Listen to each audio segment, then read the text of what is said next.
ఓవరాల్గా ఢిల్లీ ఎలక్షన్ల results declare అయినాయి. బీజేపీ పార్టీకి 48 సీట్లు, అలాగే ఆప్కి 22 సీట్లు రావడం జరిగింది. సో కేజ్రీవాల్ మరి ఒక మంచి పొజిషన్ నుంచి ఆయన ఇంత దారుణమైన పరిస్థితికి ఎందుకు పడిపోయాడు? ఆయన్నే ఓడించారు ఢిల్లీ ప్రజలు. సో కనీసం ఆయన గెలవటం కూడా జరగలేదు. మరి ఎందుకు జరిగింది ఇది? సో ఓవరాల్గా చూసినప్పుడు ఆయన రాజకీయాల్లోకి వచ్చిన ఉద్దేశం వేరు, రాజకీయాలు ఆయన చేస్తున్న పనులు వేరు.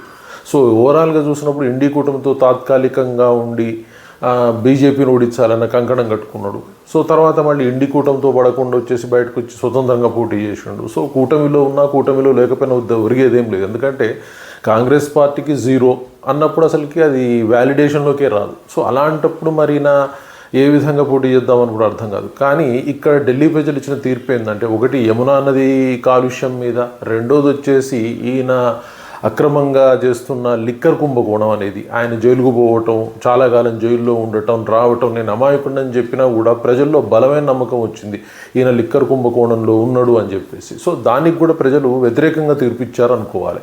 అలాగే అక్కడ కాలుష్యాన్ని నిరోధిస్తాము ఢిల్లీలో అని చెప్పిండు. ఎక్కడ నిరోధించిండో కూడా చెప్పాల్సిన అవసరం ఉంది. అంటే ఆయనకి సాధ్యంగాని మాటలు కొన్ని చెప్పాడు. అలాగే ఆయన ఏదైతే అన్నా హజారేతో కలిసి అన్యాయాల అక్రమాలకు వ్యతిరేకంగా పోరాటం చేస్తాం, లిక్కర్కి వ్యతిరేకంగా పోరాటం చేస్తాం అన్న విషయాలను పక్కకు పెట్టి లిక్కర్ కుంభకోణంలో ఆయన ఇరుక్కోవటం అనేది ఆయన గురువు గారైన అన్నా హజారేనే బహిరంగంగా విమర్శించారు. సో ఈరోజు కూడా ఆయన చెప్తున్నది అదే, ఇతను లిక్కర్ కుంభకోణం వల్లనే ఇలాంటి దుస్థితి తెచ్చుకున్నాడు, ఇప్పటికైనా అది వదిలిపెడితే బాగుపడుతుందని చెప్తున్నారు. మరి అరవింద్ కేజ్రీవాల్ ఇది ఆ జ్ఞానోదయం ఆయన అయితే భవిష్యత్తులో బాగుపడతాడు, లేదు మాత్రం ప్రస్తుతానికైతే బీజేపీ విజయాన్ని తీసుకుంది, అక్కడ అధికారాన్ని తీసుకోబోతూ ఉంది. సో ఓవరాల్గా చూసినప్పుడు మరి కేజ్రీవాల్ మారుతాడా లేదా అనేది భవిష్యత్తుకి వదిలేయాల్సిన అవసరం ఉంది.